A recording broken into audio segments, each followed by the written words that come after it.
Stand by, shore party. Decontamination in progress. I heard what happened to Captain Anderson. Survives 100 battles and then gets taken down by backroom politics. Just watch your back, Commander. Things go bad on this mission, you're next on their chopping block. Saren's out there somewhere, and we're gonna find him. Everyone on this ship's behind you, Commander. 100%. Intercom is open. If you got anything you want to say to the crew, now's the time. Crew, this is Commander Shepard. We have our orders. Find Saren before he finds the conduit. Humanity needs to do this. Not just for our own sake, but for the sake of every other species in Citadel space. Saren must be stopped, and I promise you all, we will stop him. Well said, Commander. Captain will be proud. The Captain gave up everything so I could have this chance. We can't fail. Yes, ma'am. Commander, something you need? How's the Normandy performing? Is she everything they said she'd be? She's the best ship in the fleet. If you've got a pilot who knows how to handle her. Balance isn't what you'd expect. Takes a while to get used to that oversized drive core we got stuffed in the back, and her power can sneak up on you if you're not careful. The Normandy's probably too much ship for your average Alliance pilot, Commander. Lucky for you, I'm anything but average. I like to know my crew. Mind if I ask you a few questions? I can see where this is going. You did a background check on me, didn't you? Well, I'll tell you the same thing I told the captain. You want me as your pilot. I'm not good. I'm not even great. I am the best damn helmsman in the Alliance fleet. Top of my class in flight school, I earned that. All those commendations in my file, I earned every single one. Those weren't given to me as charity for my disease. I'm sorry, Joker. I didn't even know you were sick.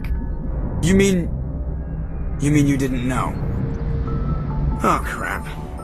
Okay, I've got Vrolich syndrome, brittle bone disease. The bones in my legs never develop properly. They're basically hollow, too much force and they'll shatter. Even with crutches and my leg braces, it's hard to get around. One wrong step and crack! It's very dramatic, but I've learned to manage my condition, Commander. Put the Normandy in my hands and I'll make her dance for you. Just don't ask me to get up and dance unless, you like the sound of snapping shin bones. Why does everyone call you Joker? It's a lot shorter than saying Alliance Flight Lieutenant Jeff Moreau. Plus, I love to make little children laugh. I was just thinking how much you remind me of Santa Claus. Look, I didn't pick the name. One of the instructors in flight school used to bug me about never smiling. She started calling me Joker, and it stuck. I have to go. Alright, see you.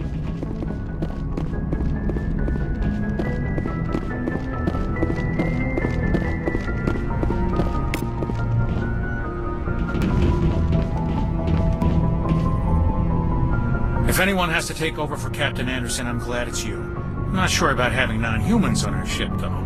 We're all on the same team here, Presley. With all due respect, ma'am, that's what they said about Nihilus. Look how that turned out. Speak freely, Presley. I want to know if you have a problem with non-humans. It's not that, Commander. Humanity has always handled its own problems. Saren attacked one of our colonies. We should be the ones to stop him. We don't need their help. Some people think asking for help is a sign of weakness. That's just being stupid and stubborn. No matter how strong you are, allies can make you stronger. I guess so. Maybe I'm just stuck in the old ways of thinking. But don't worry, Commander, this won't be a problem. How did you end up assigned to the Normandy? I signed up with the Alliance as a navigator right out of school, following in my grandfather's footsteps, I guess. My first posting was on the Agincourt. We were one of the first reinforcements to arrive at Elysium after the Blitz hit. Those raiders were no match for an Alliance frigate. Of course, the only reason the colony was still standing was because of you, Commander. I can't believe you held out as long as you did. How'd you end up on the Normandy? I got my officer's commission after Elysium. Must have made an impression on the right people. Captain asked for me when he was picking his crew. Carry on, Presley. Yes, ma'am.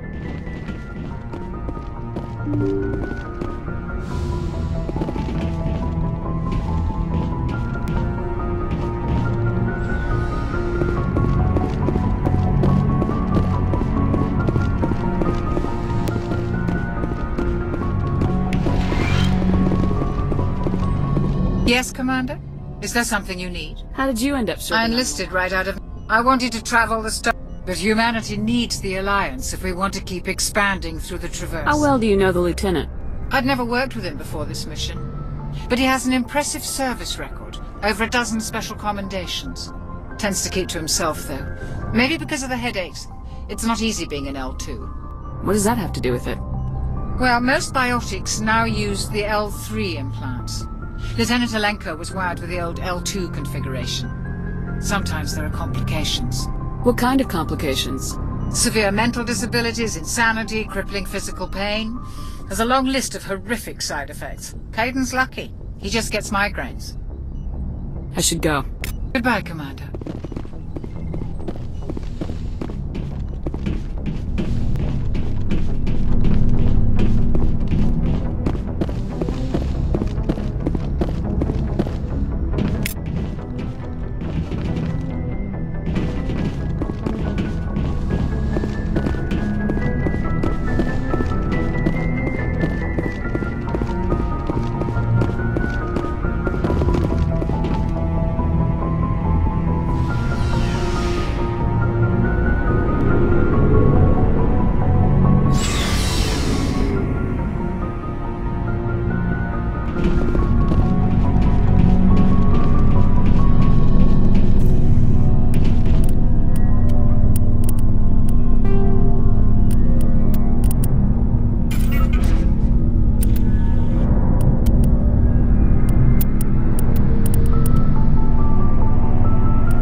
Looking for supplies?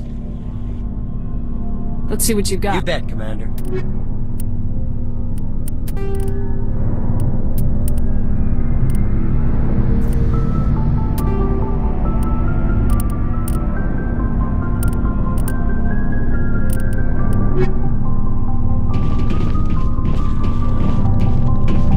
Thanks for bringing me on board, Commander. I knew working with the Spectre would be better than life at CSEC. Have you worked with the Spectre before? Well, no, but I know what they're like. Spectres make their own rules. You're free to handle things your way. At CSEC, you're buried by rules. The damn bureaucrats are always on your back. For the most part, the rules are there for a reason. Maybe.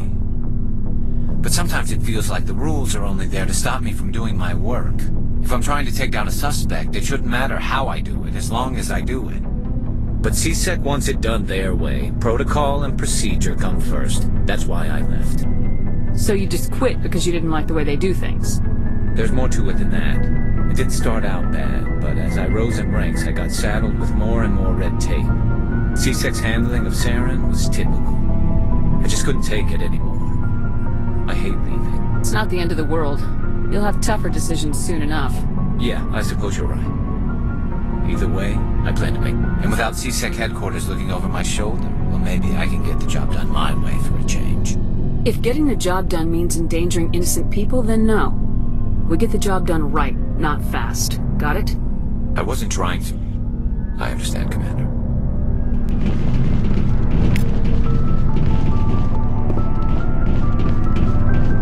Commander? What's your opinion of the last mission? Kinda wish you'd got there sooner, Commander. No offense, I appreciate the rescue. I just wish...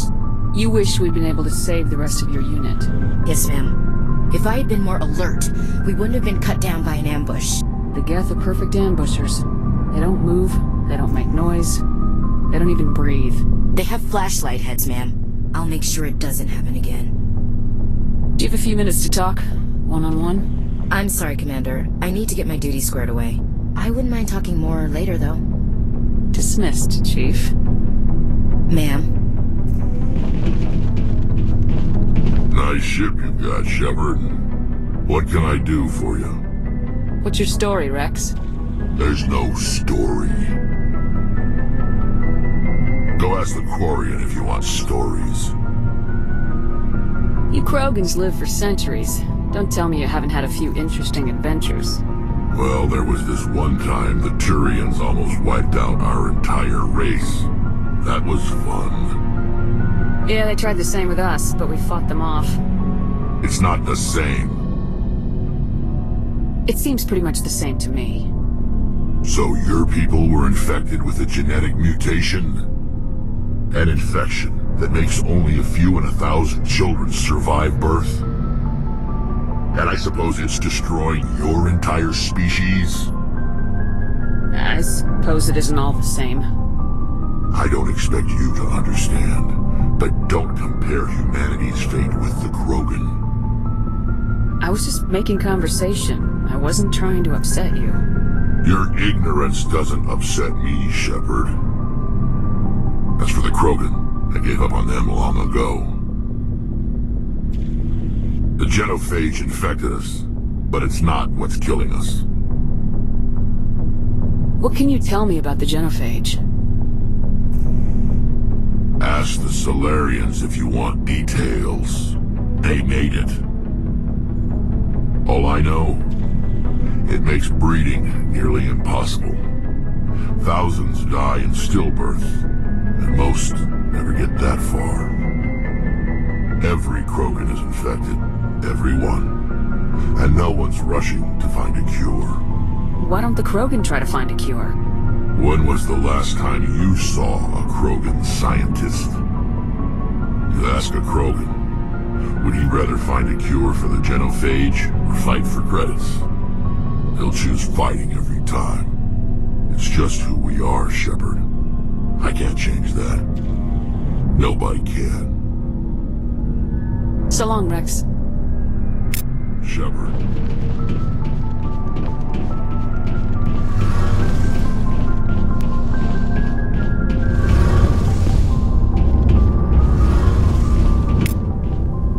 Your ship's amazing, Shepard. I've never seen a drive core like this before. I can't believe you were able to fit it into a ship this small. I'm starting to understand why you humans have been so successful. I had no idea Alliance vessels were so advanced. The Normandy's a prototype, cutting-edge technology. A month ago, I was patching a makeshift fuel line into a converted tug ship in the flotilla. Now, I'm sitting on board one of the most advanced vessels in Citadel space. I have to thank you again for bringing me along. Traveling on a vessel like this is a dream come true for me. I had no idea you found ship technology so interesting. It comes with being a Quarian. The migrant fleet is the key to the survival of my people. Ships are our most valuable resource. But we don't have anything like this. We make do with cast-offs and second-hand equipment. We just try to keep them running for as long as we can. Some of the fleet's larger vessels date all the way back to our original flight from the Geth. I can't believe your fleet's still using ships that are 3 centuries old. They're constantly being repaired, modified, and refitted. They aren't pretty, but they work. Mostly.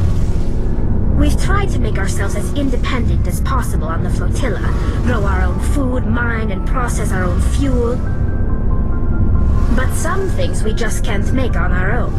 A patch to maintain the hull integrity requires raw materials we just don't have. That's why our pilgrimages are so important. I want to know more about the pilgrimage. When my people reach maturity, we leave our birth ships and seek acceptance with a new crew. It's necessary to maintain genetic diversity among the fleet.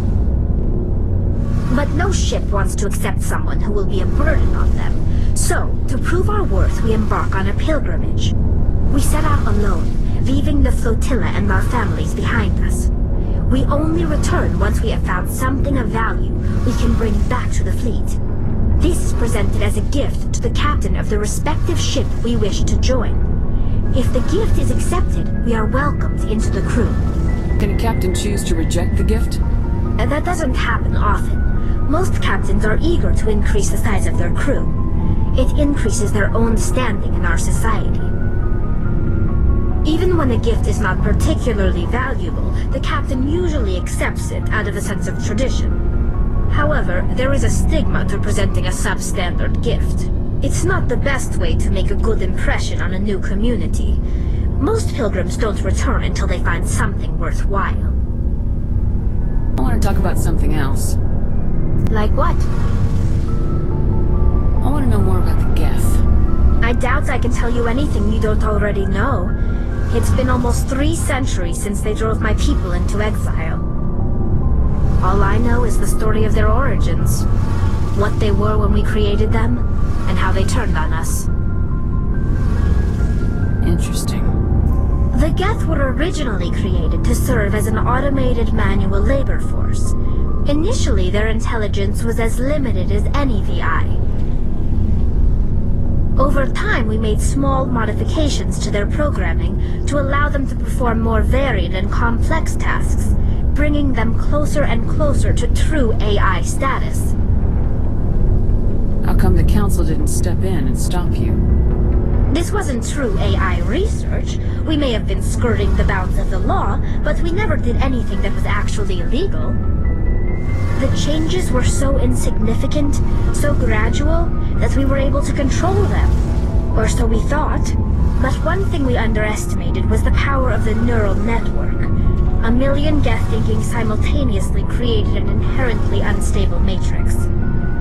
So the Geth share brain power? Many of the Geth's logic systems were designed to work in concert with other nearby Geth. Basically, the more of them you have in the group, the smarter they are. So there's some sort of group consciousness? No, nothing like that. They cannot share sensory data or information. Their programming cannot handle that much simultaneous input.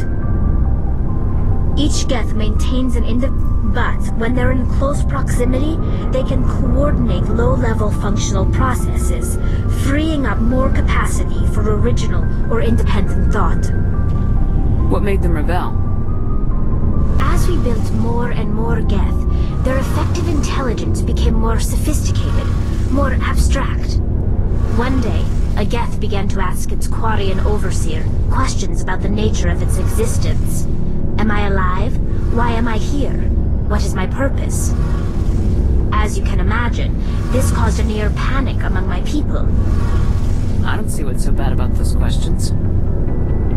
The Geth were created to engage in mundane, repetitive, or dangerous manual labor. That's fine for machines, but it won't satisfy a sentient being for long. The Geth were showing signs of rudimentary self-awareness and independent thought. If the Geth were intelligent, then we were essentially using them as slaves. It was inevitable the newly sentient Geth would rebel against their situation. We knew they would rise up against us, so we acted first. A general order went out across all Quarian-controlled systems to permanently deactivate all Geth. The Geth responded to this order violently. Hey, you can't blame them for fighting for their survival. We had no other choice. The Geth were already on the verge of revolution. By acting quickly, we had a chance to end the war before it began. The hope was that most of the Geth would still be little more than machines, incapable of organized resistance. But they had progressed much further than anyone anticipated. The war was long and bloody. Millions upon millions of Quarians died at their hands. In the end, we were forced to flee our own homeworld. We feared the Geth would pursue us, but they never came beyond the Veil. Now we drift through space, exiled, searching for a way to reclaim what was once ours. It's hard to feel sorry for you. Your ancestors tried to wipe out another species. We made a mistake when we created the Geth in the first place, but we did not make a mistake when we went to war against them. If we had not acted, they would have wiped us out. They're a synthetic life form. They have no use for organics. None. Why do you think they cut themselves off from the rest of the galaxy? Why do you think they've killed every organic being who's ever tried to contact them? You make a good point. I'm sorry. I didn't mean to get so worked up. Most Quarians tend to have pretty strong opinions about the Geth. I should go. See you later. Hey, Commander, you know that Quarian, Tally? She's been spending all her time down here asking me about our engines. I'll tell her to leave you alone. What? No, she's amazing. I wish my guys were half as smart as she is. Give her a month on board and she'll know more about our engines than I do. She's got a real knack for technology, that one. I can see why you wanted her to come along. I figured she'd be a real asset to the team. You've got an eye for talent, Commander. But I'm guessing that's not why you came down here. Carry on, Adams. Aye, aye, Commander.